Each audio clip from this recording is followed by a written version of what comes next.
The Taipei Palace Museum also has two Shu embroideries from the Qing dynasty. One is the Bodhisattva of Universal Benevolence. This shows the Bodhisattva at ease, seated on a playful-looking elephant. The other is the Bodhisattva of Ultimate Knowledge, and this depicts a serene Bodhisattva lying on his side in the background, while in the foreground, his assistant is leading a lion.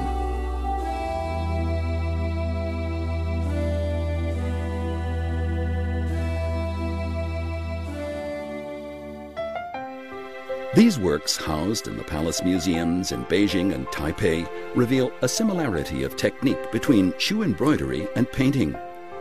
Like a painting, Shu embroidery is capable of depicting anything, from gorgeous flowers to three-dimensional figures.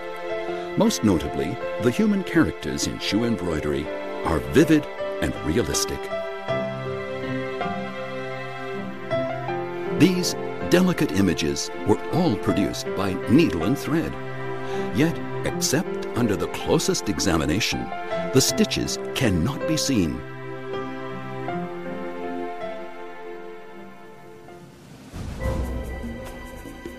Painting and embroidery are two completely different art forms. So, one wonders how the embroiderers are able to produce pictures that are as real and vivid as those created by painters.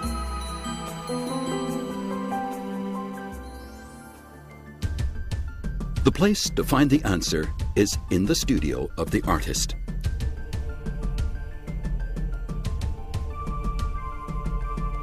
Colorful silk threads are used in Shu embroidery. A single thread is often the combination of dozens, even hundreds of threads of original silk.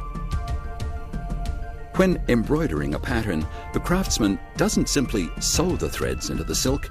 In fact, he or she will split the threads into even thinner ones according to the needs of the pattern.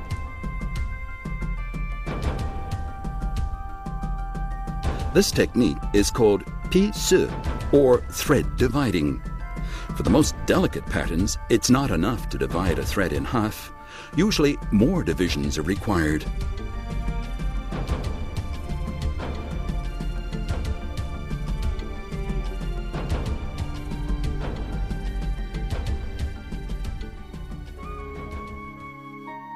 一幅好的蜀绣艺术品，那首先一个就要撇丝。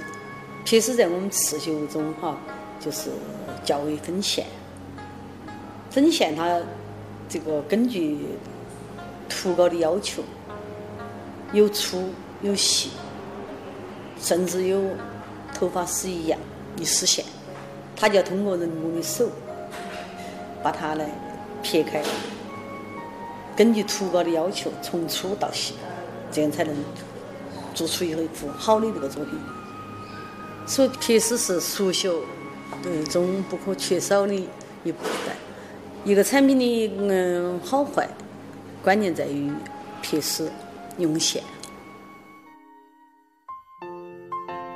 Producing a piece of Shu embroidery requires threads of different thicknesses and colors being mixed and combined.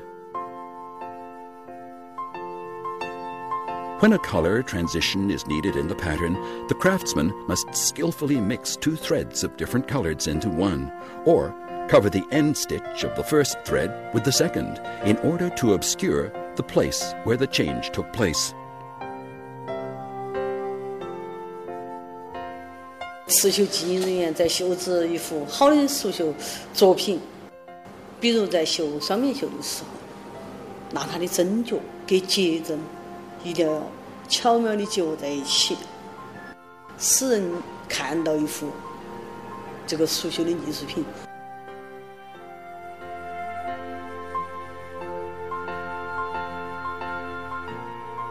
Yet these skills of thread splitting and connecting, despite apparently being so complicated, are in fact only basic processes in Shu embroidery. Far more effective and complex use is made of the needle.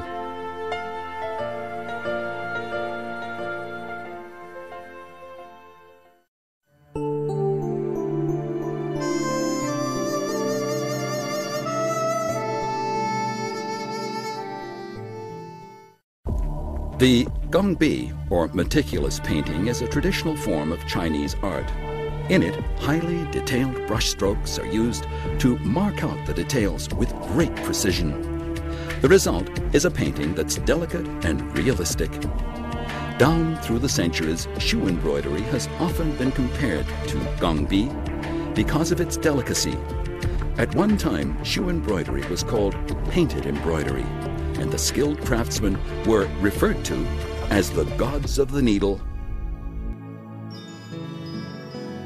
In Shu embroidery, the most commonly used material is soft-colored silk. During the embroidering process, a single needle moves up and down, pulling colored silk thread backwards and forwards with it.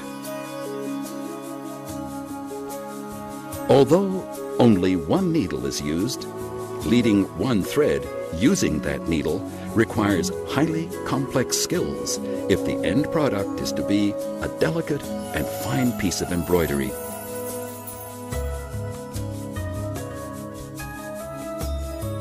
Colorful full clothing embroidery, integrated line embroidery, and delicate double-sided embroidery.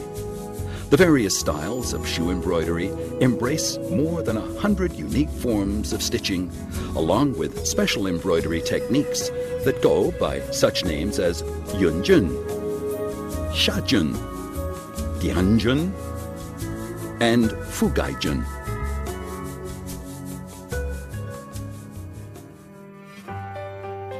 The use of different stitches and techniques adds variety to the pattern. Thick lines crossing thin ones, solid sections overlapping blurred ones. Using such traditional skills, delicate flower and bird designs can be produced, along with magnificent landscapes and realistic human figures.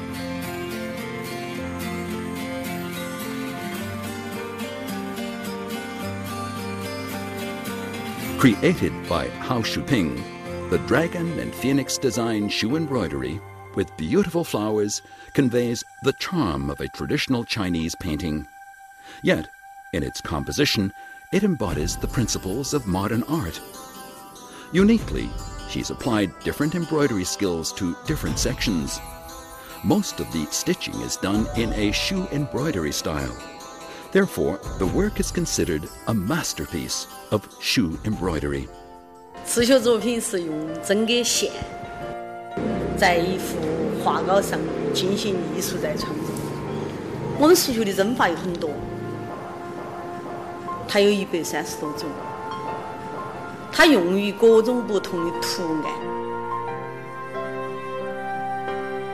So, what different effects do the various stitching techniques produce? This piece of Shu embroidery has a strong contrast of colors. Beside a stream, there are rocks, green bamboo, and 3 pandas. One baby panda is eating bamboo, while the other baby panda is snuggling playfully up to its mother. The delicate stitching techniques of Shu embroidery give the work the appearance of a gongbi meticulous painting. Closer inspection reveals the fluffy effect of the baby panda's fur. This was achieved through the use of the Yongjun technique.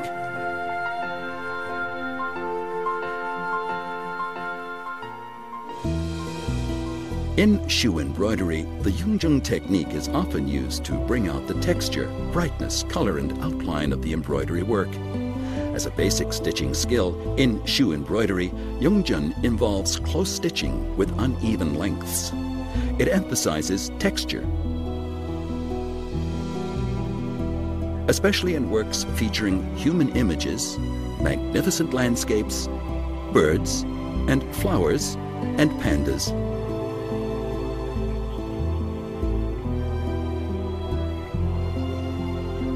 In a depiction of a golden yellow kitten, the kitten's fur looks fluffy and soft. This was achieved through the use of the Shijun and Gungjun stitching techniques.